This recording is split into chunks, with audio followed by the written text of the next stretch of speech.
Bonjour, bandi busika bozwami kombo na ngezali mimi soki eza mbanda liboso tala ngai lelo susu naza kopesa bino mbote esika bozwami soki bozwa na moi bonjour soki bozwa na pokwa bonsoir kaka esika ekoba na kokutamela bino tike ete nzambe aleka na kopambola bino lelo susu na ye na nini lelo na ye susu na mwa recette oyo po toyeba na kopartage spécialement nasala kaka mpona bapapa mais biso bama mpe toki mpe kokonsome yango ata mpe bana bakokilama mpe kokonsome yango na toza na besoin nini mpona kosala recette na biso toza na besoin ya banane moko toza na besoin ya 5 carottes mpe toza na besoin ya tomate na biso ya mbuma mibale ezali wana tomate oyo de préférence ifo ozwa tomate oyo ezali organique nasombaki wana ezali organique po esala bien tokoyeba na koexplike mpona bafruit nyonso ezali awa na biso ntango nasalaka bino bake esengeli ete tolaka tu bafruit mingi na bavegetable mingi po yeba na kopesa so bavitamine oyo esengeli kati na nzoto po ete nzoto na biso eza toujours na bokolongono mpona lelo mpona konini banana to mpona kopesa bénéfice ya banane ezali bien mpona nzoto banane na ndenge ezali wana ezali na potassium eza na potassium esengeli to bana kosola biloko ya potassium epesaka makasi na nzoto epesaka makasi na nzoto banana soki ozokonsoma mingi papa ekoyeba na koede yo ekoyeba na kopesa toujours oza toujours na force oza toujours na désir sexuel soki oza toujours kokonsome banana na kokonseye bapapa esengeli ete bolaka banana mingi ekoyede bino mpona toujours koaugmente libido na bino eza toujours makasi mpe bana toujours kopesa oyo ezali désir sexuel ezali malamu mpona kokonsome banana bapapa mpe banana lisusu bénéfice nango ezali ete soki ozo mpe konsome banana mingi ekombataka peke oza pe na risque ya kozwa cancer ya prostate te ndenge ezali wana mpe soki ozokonsoma mingi okozala mpe na moins risque ya kozwa cancer ya prostate na koso papa liaka banana mingi ekopesa makasi mpe ekoyeba na kopesa toujours désir sexuel mpe ekoyeba tuna kogarde libido na wana feke eza toujours makasi toki na carotte toyebi ete carotte mpe ndenge ezali wana ezali antioxydant carotte mpe eza bien mpona santé na biso eza bamama eza bapapa ezala bana ekombataka nini cancer ekitaka cholesterol soza na mpona cholesterol ozokonsome carotte mingi omonake ekoyeba na koede yo ekoyeba na kokitisa cholesterol na yo mpe carotte eyedaka mpe biso na miso soki oza moto miso obelaka mpenza miso soki ozokonsome carotte miso okozala chance moke ya kobela miso soki ozokonsome carotte mingi ekoyede yo mpe mpona bapapa epesaka susu basiperme ke eza makasi so basiperme eza ma faible omonake so ozokonsome carotte mingi ekoyede oke egarde toujours basiperme na yo eza toujours en bonne santé mpe ezala toujours makasi wana ezalaki bénéfice ya carotte mpona tomate oyebika tomate ezali antioxydant tomate mpe eza bien mpona santé na biso so tokokonsome tomate mingi emoneke edaka biso mpona baati disease baati attaque omonake ekokombattre mpona kozala nini kozala risque ya kozwa baati nini ati disease ezali nini baati attaque ekombataka mpe soki ozolia nini kozala na risque moke ya koyeba na kozwa ati disease mpe lisusu eza na vitamine c mpe eza na potassium donc mpe eza na vitamine k donc esengeli ete bapapa tokonsomaka tomate mpe mingi nayebeki eza biso na kitinazo bacongolais ezalaka mama mpasi mpona kokonsome babiloko mais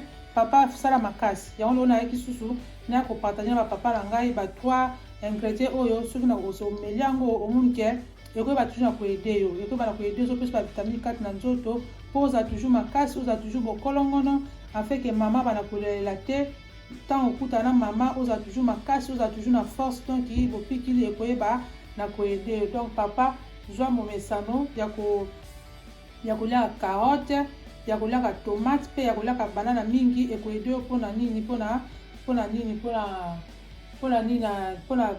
badésir sexuel na soki ezalika kokita omonake soki ozokonsome bafruit mingi bavegetable mingi ekoyeba na koyede yo mpo nyonso eza na bavitamine ezali wana bavitamine ezali wana bavitamine c vitamine c eza wana ekoyede yo donc mpo epesa toujours ozala na makasi yango wana yaki topartage na mokolo lelo sikoyo nazokende nakatakata babiloko na ngai apres na koblende yango nakoyeba na kozongela bino kozala toujours branché tokutani dans quelques ok bandeko ngai wana nazongi nawoti kograte nini carotte na ngai po efacilite ngai ezali mabe bambuma te. Na kati pe tomate na ngai yango wana, na kati pe banana na ngai pe yango wana. Nasi nasuki maboko na ngai siko na osala nini, naoza ba fruit na ngai la vegetable na ngai naotya na kati ya blender na ngai nanika yango. Après nakoyeba na ozongela bino biloko na ngai nyonso yango wana nasangisi, natie place moko, natie carotte, natie tomate, natie pe na banana moko. Siko naza ok.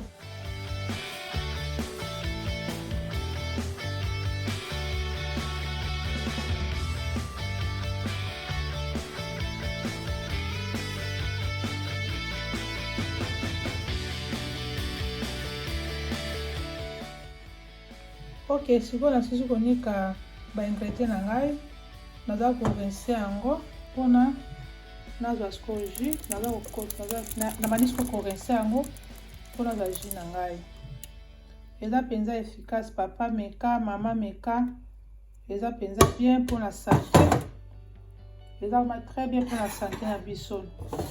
Papa ozotala ngai pe mama ozotala ngai, soki ozo sabone na Mimi Nekaka TV te, zwa opportunité ya kosabone na Mimi Nekaka TV. Nzambe akoyeba na kopambola yo. Pe soki osabone kobosana te na koklike cloche ya notification, eza vraiment très important. Cliquez cloche ya notification po soki natie video na ngai okozala na moto ya liboso ya koyeba na kotala video na ngai. Oyo ezali healthy, eza mpenza bien mpona santé.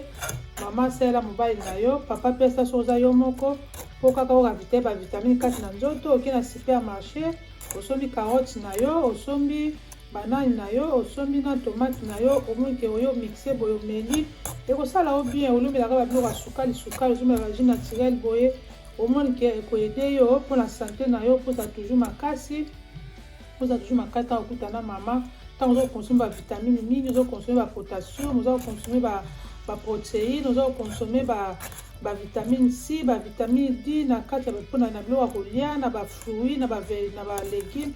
Omonike papa okozala na problème moko te, pe ba maladi ekozala pa mosika mpenza na yo. Yango na Mimi Nekaka TV azalaki likanisi lelo koya koyede papa moko oyo aza na problème ya nini, aza na problème ya faiblesse sexuelle. So ozokonsome boye ekoyede. Nasengo ba video na nga mpe mingi eza na nalobi makambo ya kote ya ba faiblesse sexuelle. So oza na temps na visionner yango te, zwa temps papa kota na chaîne ya Mimi Nekaka TV visionner, okomona ke ekoyeba na koyede yo. Baoyo ba video mosusu nasalaki wana ekoyeba mpenza na koyede yo. Yango naza toujours kopresse nini jus na ngai. Après nakoyeba na kotia na verre na ngai. Eza nango facile à réaliser pe eza nango moins cher ya papa. Soki ozomela boye omonike bana kokimisa bafatigue wana tu kozala toujours makasi.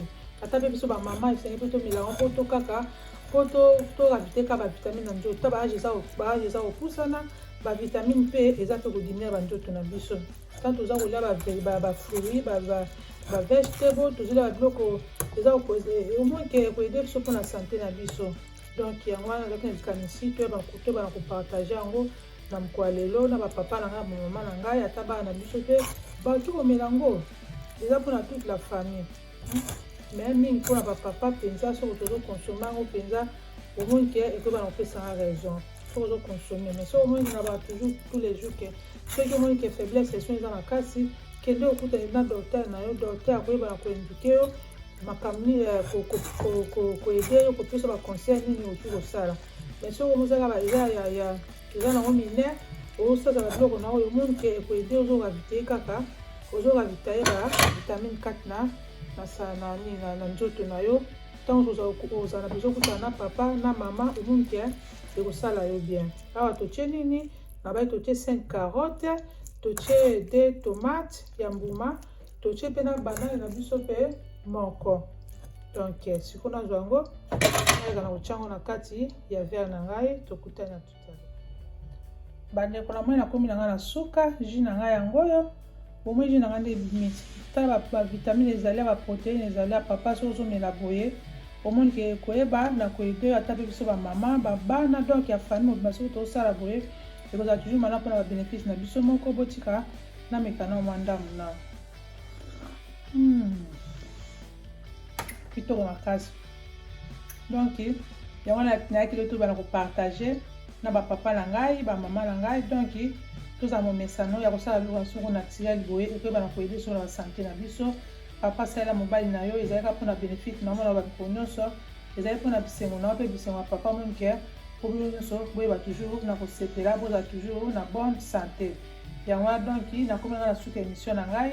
Soki na osabone te sabone na Mimi Kaka TV, cliquez cloche à notification, partagez vidéo mbala mosusu mpe eki koyede papa moko aza na ignorance soki atali vidéo na ngai boye eki koyede ye mpe ekoki mpe akoki kotala mpe boye monike azwi mpe akozwa mpe un plus. Donc tozali aya kaka kose complete motu moko alobaka koki aza te. Donc partagez vidéo, likez vidéo, commentez ekosala ngai mpe bien. Soki komoni comprendre te komela ngai bien, komela ngai nakoyeba na koexplike ou bien soki oza na question komela ngai na messenger na ngai, naza mpe na Instagram na ngai okomeli ngai monike ekozala mpe esengo mingi mpona lelo na mondo suki na biso awa tiki te nzambe apambola bino. Video eza nango mingi te, video eza nango mokuse. Papa mama zwa ntango otala video ntina suka ekoyeba na kobakisa un plus kati na bomoi na yo. Mpona lelo tosukisi awa napesi bino kaka ba bye bye.